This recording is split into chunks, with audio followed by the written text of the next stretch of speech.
Hello guys, na-try nyo bang magluto ng ganito guys? Upo na, may soup, may sabaw po siya guys. Ayan po siya guys.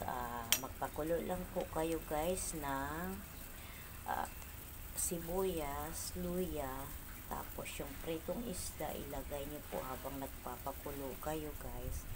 Pag kumulo na guys, ilagay nyo po itong upo guys, and then timplahan ng asin at saka bechin guys. Lagyan nyo ng ano guys, siling green, paminta, kung ano yung gusto nyong ilagay guys. So ito po yung guys ang pinakatipid ng ulam guys na masarap, ma-vitamins pa, may sabaw-sabaw siya guys.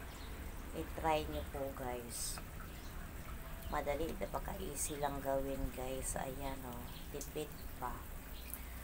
At nakakabusog po talaga siya. Ganun lang po guys ang luto nito. Simpleng luto lang po talaga ito guys. Ayan siya guys. So kumukulo na siya guys.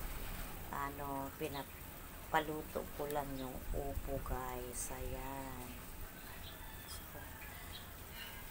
Sana po guys ay nagkaroon po kayo ng simpleng luto lang po ito guys. Ayan, maraming salamat po guys sa inyong panonood.